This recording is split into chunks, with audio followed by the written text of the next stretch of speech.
Good morning, traders. Welcome to today's market review. This is Razak at CMTrading. Today is September 17, 2021, and today is Friday morning. So looking at the highlights of the day, Microsoft back on its highs, trading right back at 304. There is no major economic event scheduled for today. And as we look at the various markets, starting out with the Forex symbol, the US dollar is slightly stronger versus the major pairs. We're going to take a look at that. In terms of the indices, the Dow Jones trading on support, 34,700-ish level. Nasdaq remaining resilient despite this sell-off that we had in the Dow Jones. Now looking at commodities, gold tumbles to 1780. And oil tapering off at resistance at $72 a barrel. Now looking at the stocks, can Microsoft revive the markets? Because we've been selling off and not trading near our highs. And lastly, Bitcoin strikes back at 48,000. So let's take a look at the markets and see what we can expect from today's trading.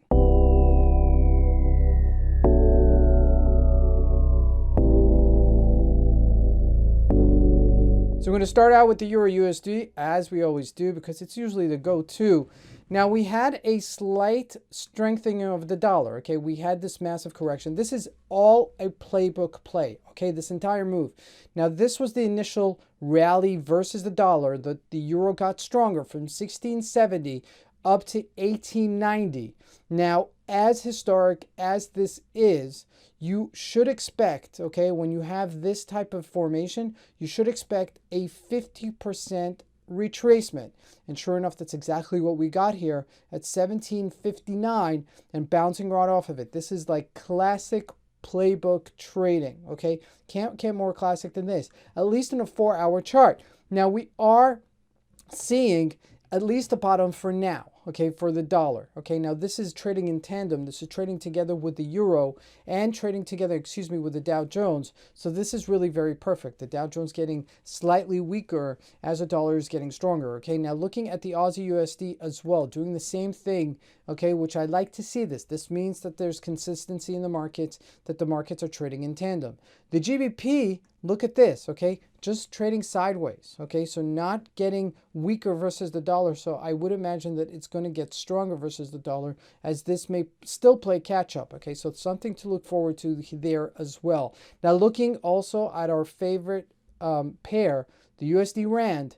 The Rand got much weaker versus the USD, okay? It is an exotic pair, so when there is a correction versus the dollar, the Rand takes it a little bit more extreme. And look at that. From 1420, 1410-ish level to 1454. That's a decent bounce for the dollar versus the Rand. Now, as we jump into commodities, looking at gold, look at this textbook play, okay? There's so many of these this week that it's just like almost perfect trading, okay? Just sell the resistance, buy the support, sell the resistance, buy the support, or buy the correctional move, as we saw in the Euro USD, that 50% retracement. Now, looking at this right now, we are trading at 1760, which is support. Now, we've breached it once before, but we look like we're holding it right here. So the play is right here to buy a little bit in the anticipation it's going to bounce off of this, okay? What is bona fide is this 1827, for at least now, is a significant resistance for gold not going higher. Now, looking at crude oil as well. And they were looking at a daily chart, okay? This is the difference, because every time we seem to hit the $72, $73, we retrace right under it, okay? We're between the $61 and $72 for quite some time, but it looks like we're tapering off here at resistance, okay? So just be aware that looks like a double top right there. So we may see a sell-off here, okay? So but, this is a big but, if we break that $73 on the upper side, then we could surely go back to the $80 range, believe it or not, in the price of oil. Now, jumping into the indices, first looking at the Dow Jones, look at what's happening here. Okay, it does look like it's got a short-term bottom, at least for now, okay? It looks like it has a short-term bottom unless we sell off today, which may be the case, because if we look at a daily chart, look, we've breached that 30-day moving average. We also breached that 8-day moving average on a daily. That's very important, that we do look like we're consolidating here, and we are seeing some resilience and lack of conviction to sell this off further. So that's something we should consider going into today's trading, as this has still been very volatile. And look at it. I mean, okay, it's been zigzagging. I mean, we're looking at a daily chart. So, I mean, these bars are a little bit further apart.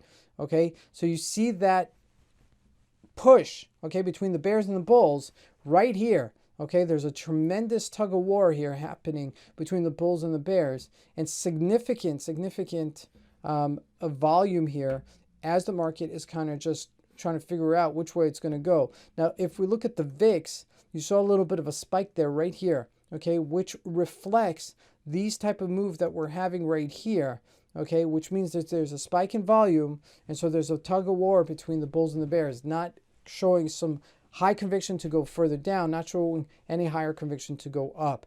Now, as we look at the Nasdaq, though, still resilient, okay, 15,500, only about 100 points over our all-time highs.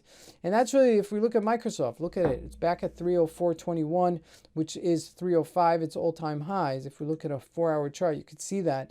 So that's showing some resilience. That's showing some strength, okay? We saw that closing in on the gap, and this is usually a bullish formation, okay? So I'd like to see it follow through, break out that top, okay, if we do get that. If we look at some of the other stocks, JP Morgan dead, Alcoa also sold off here after hitting that $51, but nothing really showing me new highs. Now, lastly, looking at Bitcoin, okay, at 48,000. Oops, we didn't mean for that to happen. There we go, 47,900. We're tapering off here.